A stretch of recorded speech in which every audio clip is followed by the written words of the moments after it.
अगर आपके घर पे कोई अचानक से गेस्ट आ जाए, आपका सारा रूटीन बिगड़ जाता है, होता है ना। सेम इसी तरह से हमारे घर के काम होते हैं। अगर हम अपने घर के कामों को एक शेड्यूल वे में करें, एक दिन पहले ही अपने माइंड को मेकअप कर ले कि नेक्स्ट डे मुझे इन कामों को निपटाना है, तो आपको पता भी नहीं चलेगा कि आपने उन कामों को कब कर लिया और कैसे आपका घर हर वक्त ऑर्गेनाइज नजर आएगा। और इन्हीं कामों में सबसे बड़ा काम होता है वार्डरोब ऑर्गेनाइजेशन का। अगर वार्डरोब ऑर्गेनाइज ना रहे, कपड़े जगह पे ना रहे रहता है, तो ऑल टाइम घर पे यही सुनने को मिलता है कि मेरे ये कपड़े कहाँ है, वो कहाँ, कपड़े व्यवस्थित क्यों नहीं है। तो दिन का 1 घंटा निकाल के आप अपने वार्डरोब को सही तरीके से ऑर्गेनाइज कर ले, तो ये काम आपको 6 महीने तक आराम दे सकते हैं। लास्ट की प्रीवियस वीडियो में मैंने आप लोग को दिखाया था कि कैसे मैंने मेंस का या अपने हस्बैंड का मैंने अपने वार्डरोब को ऑर्गेनाइज किया। हर चीज़ों को बहुत ही ध्यान रख के किया कि क्या चीज़ उन्हें हमेशा ज़रूरत पड़ती है, क्या चीज़ हम थोड़ा दूर भी रख सकते हैं। सेम उसी तरीके से आज मुझे मिला है एक कार्टन। इस कार्टन पे मेरे ही सारे कपड़े हैं और जो अभी तक जगह पे नहीं आया। अब मुझे ये प्रॉब्लम रोज ही फेस करनी पड़ती है कि मेरे कपड़े कहाँ हैं या मुझे कुछ पहनने को क्यों नहीं मिल रहा है।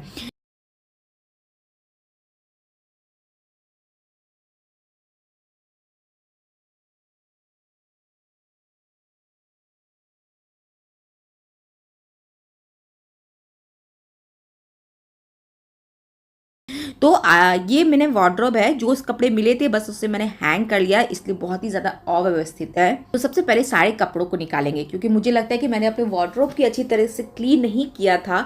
तो सारे कपड़ों को बाहर निकाल के एक बार मैं इसे अच्छी तरीके से क्लीन करूंगी। जब भी आप वार्डरोब ऑर्गेनाइज करें या घर की कोई भी जगह की आप जब डीप क्लीनिंग करते हैं, तो वहाँ की साफ सफाई का ध्यान आप हमेशा रखें।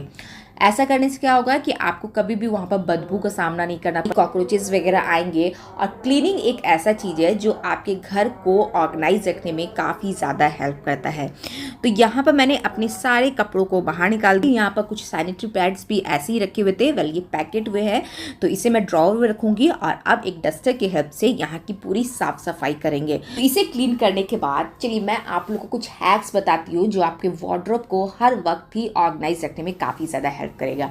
तो अगर आपके पास इस तरीके के गाउन हैं, जो लॉन्ग गाउन होते हैं, चाहे वो पार्टी वेयर हो, चाहे आप रेगुलर बेसिस पे पहनते हो, तो उसे आप किस तरीके से रखते हैं वो देखिए।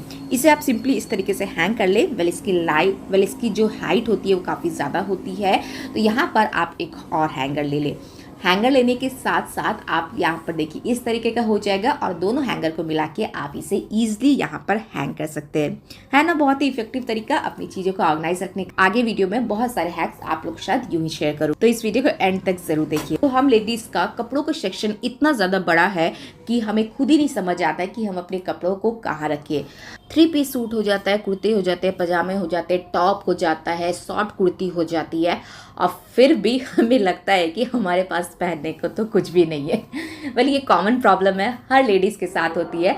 वो ऐसा इसलिए होता है कि हमें कपड़े दिखते नहीं हैं, हमें कौन से कपड़े पहनना है वो हमारे आंखों के सामने नहीं रहते।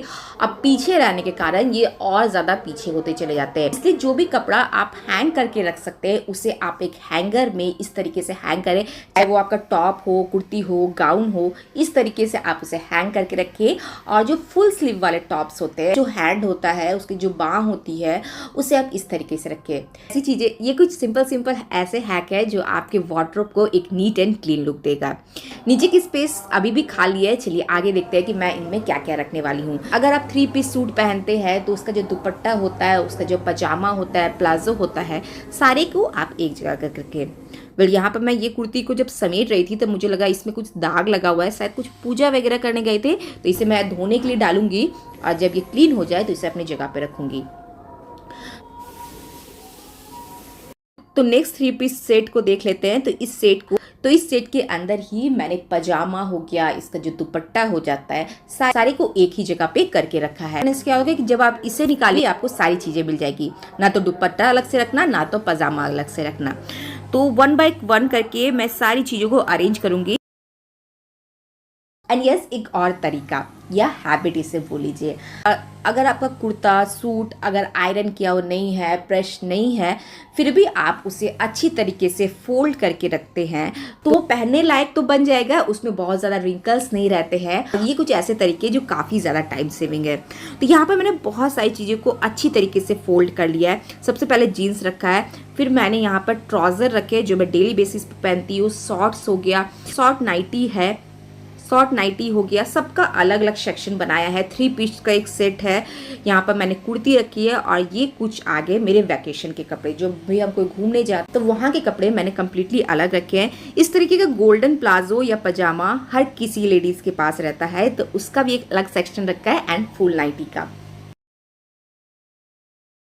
तो आप अपने कपड़ों को इस तरीके से अलग अलग करके एक सेक्शन बनाइए। इससे आपको अपने कपड़ों को रखने में काफ़ी ज़्यादा आसानी होगी।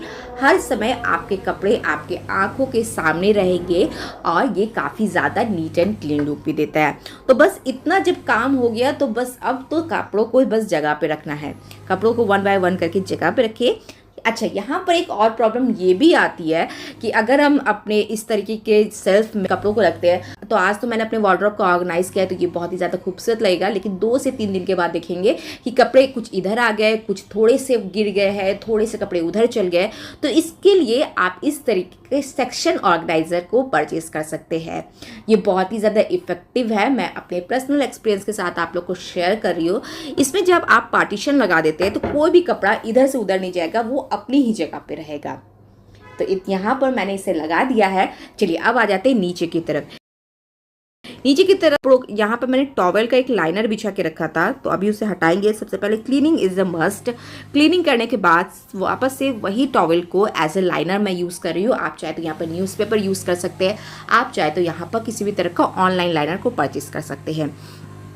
चलिए अब देखते हैं यहाँ पर मैं क्या क्या चीज़ें रख रही हूँ। यहाँ पर मैं रख रही हूँ 3 पीस का सेट, साथ ही यहाँ पर गोल्डन पजामा या प्लाजो, लेगिंग्स, जो भी आप रखना चाहें। बीच में जीन्स या जेगिंग्स की जगह बना रही हूँ, चूंकि पीछे की तरफ वो सारी चीज़ें रख रही हूँ जो मैं कम पहनती हूँ। चाहे यहाँ पर आप साड़ी रख सकते हो, यहाँ पर आप वैकेशन के कपड़े रख सकते हो। साड़ी वाला कार्टन तो मुझे अभी नहीं मिला है, जब मिलेगा तो उसे मैं पीछे की तरफ रखती हूँ, क्योंकि उससे मैं बहुत ही रेयरली पहनती हूँ या ओकेजन में पहनती हूँ। एंड यस, सेक्शन देना काफ़ी ज़्यादा इंपॉर्टेंट है। सेक्शन देने से क्या होता है कि आपके ऑर्गेनाइजेशन आपका एज इट इज़ रहता है, ना ही वो बिगड़ता है, ही वो दूसरी चीज़ों को डिस्टर्ब करता है। सो आज मुझे इसे ऑर्गेनाइज करने में माना कि 1 घंटा समय लग गया है। 1 घंटे मुझे इस चीज़ के लिए निकालना पड़ा। विश्वास मानिए, ये 1 घंटा मुझे 6 महीने की राहत ज़रूर देने वाला है। 6 मैंने ऑर्गेनाइज किया, बहुत सारे हैक्स लगाए हैं, कुछ ऑर्गेनाइज़र यूज़ किया है। तो ऐसा करने से 6 महीना तो मुझे अपने इस वार्डरोब को देखना नहीं पड़ेगा। हाँ, घर के बहुत सारे ऐसे काम यहाँ पर मुझे अपना अटेंशन देने की ज़रूरत अभी काफ़ी ज़्यादा है। अभी चूँकि आए हुए इस घर पे 15 दिन भी नहीं हुए और बहुत सारी चीज़ें को अरेंज करना बाकी है। जैसे ये वाला जो वॉशिंग मशीन है, इसे मैंने अपने वेट एरिया पे रखा है। जो किचन में थोड़ा सा इधर स्पेस दिया गया था वहाँ पे मैंने इसे रखा है, लेकिन इसका जो स्विच है ये काफ़ी ज़्यादा दूर दिया है, जो वहाँ तक ये वायर नहीं पहुँचे थी। इसके लिए मैंने यहाँ पर एक्सटेंसन वायर का यूज़ किया है। एक्सटेंसन जो स्विच बोर्ड आ जाते हैं उसका यूज़ किया है, उसे यहाँ पर लगाया है और फिर अपने वॉशिंग मशीन को बिल्कुल सही जगह पे दिया है। ये वाला किचन की इधर जो स्पेस है, मैंने आप लोग को बताया मैं अपना कम्प्लीटली वेट एरिया रखने वाली हूँ। यहाँ पर घर के जो भी सामान होते हैं, चाहे वो मॉप हो जाता है, झाड़ू हो जाता है, या घर में ऐसे बहुत सारी चीज़ें होते हैं जो हम दूसरों को नहीं दिखाना चाहते हैं, वो मैं यहाँ पे रखने वाली हूँ। तो सबसे पहले वॉशिंग मशीन गंदा भी हो गया तो एक क्लीनर से इसे साफ कर लेंगे। अच्छा, लॉन्ड्री के भी बहुत सारे ऐसे आइटम होते हैं जिसे रखने का स्पेस यहाँ पर मेरा नहीं है। इसके लिए भी मैंने एक ऑर्गेनाइज़र लिया है। ये मैंने अपने प्रीवियस घर पे ही लिया था, नया नहीं है ये, बस आप लोग के साथ इसकी रिव्यू शेयर कर रही हूँ। इस तरीके का मैग्नेट ऑर्गेनाइज़र आप परचेस कर सकते हैं अपनी चीज़ों को रखने के लिए। वर्टिकल स्पेस में बहुत सारी चीज़ें आराम से आ सकती है। मैंने तो इसका यूज़ अपने वॉशिंग मशीन के एरिया के लिए किया है। आप चाहे तो इसे फ्रिज के एरिया में लगा सकते हैं, आप चाहे तो इसे अपने कोई अलमीरा में लगा सकते हैं। जो भी आपका लोहे का आइटम है आप उसे लगा सकते हैं, क्योंकि इसमें मैग्नेट दी रखी है। और फिर जो भी चीज़ आपकी ज़रूरत हो, चाहे अगर आप वॉशिंग मशीन में यूज़ कर रहे हैं तो लॉन्ड्री का आइटम रखिए, फ्रिज के लिए यूज़ कर रहे हैं तो कोई मसाले वगैरह रख सकते हैं। फिलहाल यहाँ पर मैं इसमें अपने सारे हैंड ग्लव्स वगैरह को यहाँ पर रखूँगी। अच्छा, ये जो स्पेस है इसको मैं यहाँ पर अपना जो 4 टायर का आलू प्याज रखने के लिए एक जो ऑर्गेनाइज़र है उसे मैं यहाँ पे रख रही हूँ। हाँ, माना कि अब ये सही तरीके से नहीं अरेंज है, बट अभी मेरे पास समय नहीं है। सारी चीज़ों को पहले जगह दे दे, उसके बाद सारी चीज़ों को 1 बाय 1 करके अरेंज करेंगे। तो जैसा कि हमारे घर पे एक्स्ट्रा सिलेंडर भी होते हैं, तो इसे मैं यहाँ रख रही हूँ। एक छोटा सा सिलेंडर भी है, सेम वही स्पेस पे से रखेंगे। एंड इस तरीके से मैंने इस एरिया को भी कवर किया है। बहुत ज़्यादा चीज़ें तो अभी फ़िलहाल यहाँ पे नहीं है, लेकिन जैसे जैसे कार्टन खुलेंगे यहाँ पे चीज़ें आती जाएगी।